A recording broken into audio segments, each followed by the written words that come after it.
Hello everyone, I am Bachaspati Dhaneshwari Sharma. I am an English teacher of class 9 and 10. Hello students, welcome to the class. Today we are going to discuss chapter number 5, Preludes, from your class 10 English poetry section.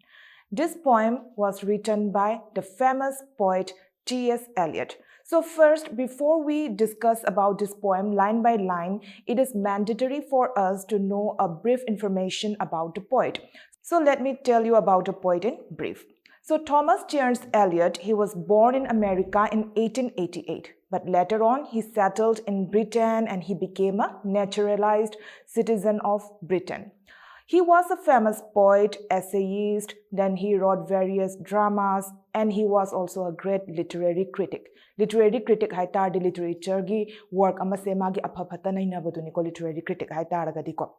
So what he did was, through his works, he tries to present the dull and depressing life of the modern industrialized society. And some of the notable works of T.S. Eliot are the love song of J. Alfred Prufrock, then we have The Wasteland, then Murder in the Cathedral, etc. So due to his immense contribution in the field of literature, he was awarded Nobel Prize in Literature in the year 1948. So after discussing about the poet, now let's have a quick overview about the poem that we are going to discuss today, that is Preludes. So let's come to the title first. The title of this poem is Preludes. So what does Preludes mean? Pre means before and lude stands for play or action. So basically the title of the poem refers to something that comes before the main action, or in short, it refers to an introduction. The poem is about the dull, depressing life of modern industrial society, and through this poem, the poet tries to depict the reality of modern life, the monotonous, the lackluster life of the people. The original text of this particular poem, that is Preludes, comprises of 4 sections, but as per the syllabus which is prescribed in your class 10, we are going to discuss only the first 2 sections consisting of 23 lines. The first section deals with a winter evening scene and the second section deals with a morning scene. So without further ado, let's start the discussion. So before we start, let's read out the poem aloud. The winter evening settles down with smell of stacks in passageways. 6 o'clock, the burnt-out ends of smoky days. And now a gusty shower wraps the grimy scraps of withered leaves about your feet and newspapers from vacant lots. The shower beat on broken blinds and chimney pots, and at the corner of the street, a lonely cab horse steams and stamps, and then the lighting of the lamps. The morning comes to consciousness of faint-stale smells of beer from the sawdust-trampled street with all its muddy feet that press to early coffee stands.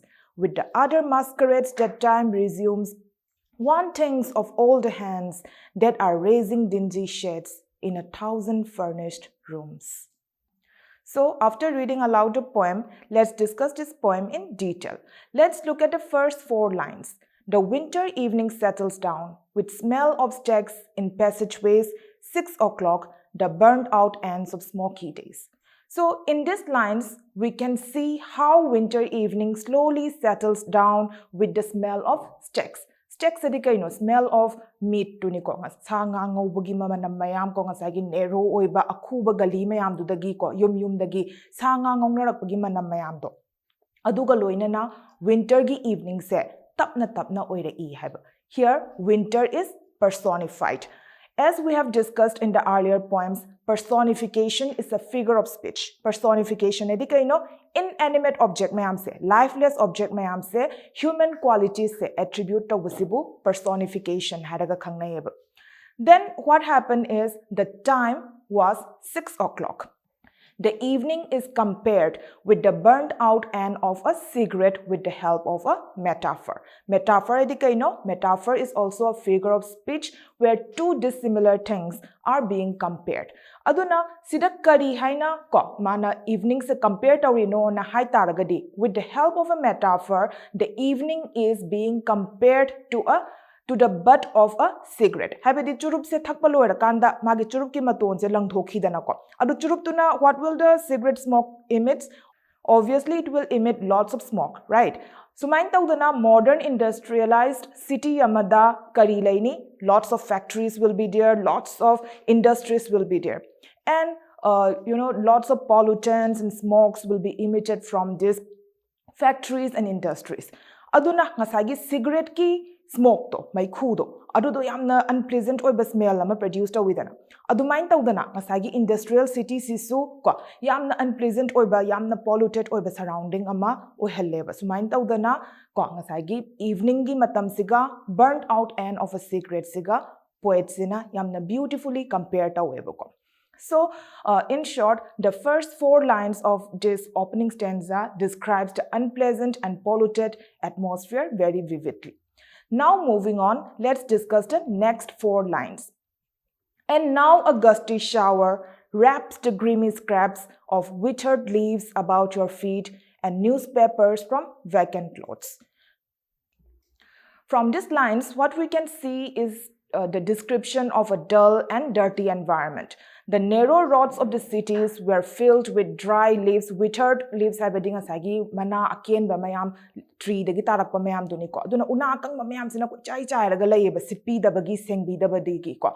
Then on top of that, newspapers from vacant lots adi kai no asagi empty plot of land mayam do adudagi newspapers se paraga hundu amba.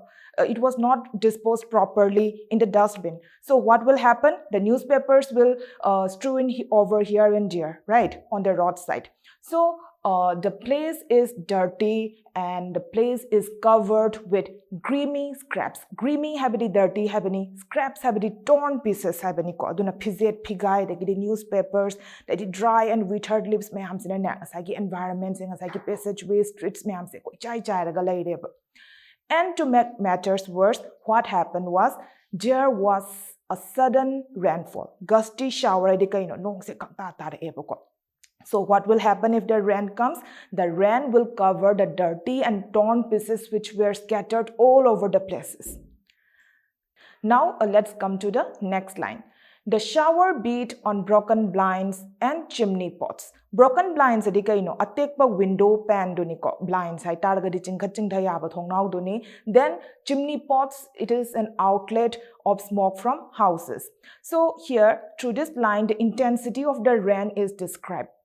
Ngasagi nong sina broken blinds chimney pots mayam sida phudharaga yaitharaga nong se asuki matik kanna chui haiba. And it also speaks volumes about the tattered setting, the broken setting. Yengchan bidraba hanna yeng bidraba semjan sajan bidraba gi adugumba setting ama present taweba ko. Now let's look at the next lines. And at the corner of the street, a lonely cab horse steams and stamps. So what does this line speaks about? So in these lines, we can see the image of a lonely cab horse. So what is a cab horse? Cab horse is a horse that is used to draw carriages. So this cab horse is standing alone at the corner of the street, and the phrase steams and stamps signifies that the horse feels very cold because it was winter season, right? And on top of that, it was raining heavily. So obviously, the horse was standing all alone by itself, so he will feel very cold, and he was stamping its feet. It signifies that the horse is impatient. Mas impatient oiraga ngaiba ngamdana ko mas adumaina laire haiba ko. So what does this line suggest? This line suggests, it gives us a hint of the lonely life led by the industrial city dwellers. It emphasizes the diminishing human bonds, the diminishing human relationship. City dwellers, even though they live with the midst of people, they still feel alone. Human bonds and human relations are diminishing slowly from this industrialized society. Sigi lines signify the web. Now, let's discuss the last line of this particular section. And then the lighting of the lamps. And then the lighting of the lamps is not kari signify taurino hai taragadi. This line signifies the onset of night. Nungdang yaura ngasagi winter gi evening do loy gidana nungdang se yaurakpagi ngasagi street lamps mayam se thangatnarakpado signify taweba. During those times, street lamps were lit with the help of oil fires. So in short, what the first section talks about is, the cold, dirty, and unpleasant winter evening. Now, let's discuss the second section. Let's take a look at the first 3 lines of the second section. The morning comes to consciousness of faint-stale smells of beer from the sawdust-trampled street. So these lines describe the morning scene. Instead of bringing freshness, the morning is filled with the smell of stale beer. Stale edika apum asagi manam ko aduso apumba beer gi manam niko namise ko. And where does this stale smells comes from? These stale smells come from the streets. Asagi street sida nungdang gi matam sida city dwellers mayamduna, they drink their wine or they drink their beer, and what they did is they vomited on the streets. Aduna dinga sagi nungdang do vomit tawramnena nongalakpadadi the stale smells will come from the streets, right? So a disgusting and unpleasant smell fills the morning environment. Instead of the smell of flowers, instead of the voices of birds, all this kind of unpleasant smell filled the environment of the industrial city. Asukimatic disgusting or asukimatic unpleasant or environment amani mornings in a freshness porokpagi mahutane mornings in a yam thina nungaitaba ama oina por eba ko. Now let's discuss the next 2 lines. With all its muddy feet that pressed to early coffee stands. So what happened was, in those days, the roads were not metalled. So what will happen if, rain falls on the mud, on the unmetalled road? Obviously, the roads will be filled with mud. So during those days, what happened was, sawdust were spread. Sawdust ukup mayam si sai thoga thammeba sorok tu da. But the previous night, the previous evening, it was raining heavily. So the streets were all muddy. Then what happened was, the city dwellers, they stamped their feet on the muddy street covered with sawdust, and they went to have a sip of coffee to the various coffee stands. So what will happen to the coffee stands? Obviously, the floor of the coffee stands will be covered with muddy footprints. Haidi white rakanda kuna lekum lai nang marakta chalu rakanda kumtha bada ngasagi lekum lai nang aktagi mami tabado khongun tabado adumain tawdana yamna dirty oiba environment amamu portray tawreba image amamu create tawreba ko. Now let's discuss the next 2 lines. With the other masquerades, the time resumes. So let me tell you what are masquerades. Masquerades refer to the practice of wearing masks in formal balls. Mask adika thainagi matam da ko ball dance kumba chatpa matam sida maikhum se upaga ko masquerades ko beautiful masquerades myam se upaga ball dance to was chatnara meba. So when someone wears a mask covering the entire face, we cannot see whether the person is happy or whether the person is sad. And if it is an unknown person, we can't even recognize, we can't even identify that person, right? So likewise, the residents of the industrial city led a disguised life.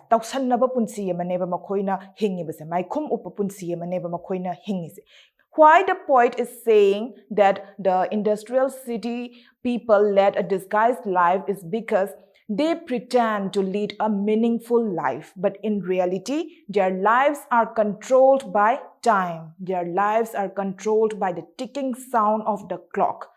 For example, when it is 6 o'clock, they will return from work, and as soon as it is morning, they have to rush to their workplaces, right? So this is how the modern industrialized city people are controlled by the ticking sound of the clock. So they follow their daily routine just like a robot. So they are living a masked life.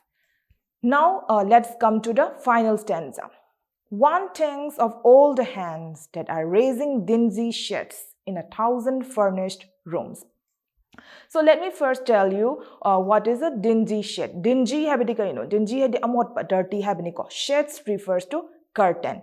And what does furnished rooms refer to here? Furnished rooms refer to the rooms or apartment that are already provided with furniture. So what these lines suggest is that the city dwellers lead disturbingly similar lives. They stay in furnished rooms, so there is no variety. Amaga chap chap manaiba. Kali singmuk to da ngasagi city dwellers mayam sina chap chap manaba punsi marense. Loina magleleba. So what will happen? There will be no variety. Variety amta laiteba makogi punsi sida makhan mathen newness habase amata laiteba makogi punsi sida ko. Even without going to their rooms, one can easily imagine their daily tasks. Then, sidai sida akoina kari uge haba matam sida all the hands raising dingy shades. Sisina kari refer to no hai targadi. It refers to the people raising the dirty curtains of their respective rooms. And furnished rooms here symbolizes artificial life. Just like the furnished rooms of their houses or apartments are provided with furniture, the lifestyle of the modern city dwellers led a highly artificial life. And their life is full of monotony. Yamna dull loiba ko ngasagi routine se daily tasks hanjan na ko tawba adugumba punsi marialama makoine hinge habise. Through these lines we come to know. So with this we have come to an end of this poem. So let's take a look at the important points of this poem. So Prelude is a poem that talks about the modern industrialized city. It depicts the images of a polluted, dirty and dull environment through the first section, and the second section talks about the monotonous life and the artificial life led by the city dwellers. The poet presents various images whole throughout the poem in order to support his point of view. Kari images akoina uba phange hai targadi ngasagi lonely cab horse gumba, gusty shower gumba, newspapers from vacant lots ko. Then we have this muddy feet. Then we have this thousands furnished rooms ko. Sime hamse imagery ngatane in order to appeal to the senses of the reader of this poem. So through this poem we can see T.S. Eliot's disapproval of the modern industrialized society. So that's all for today. Thank you everyone.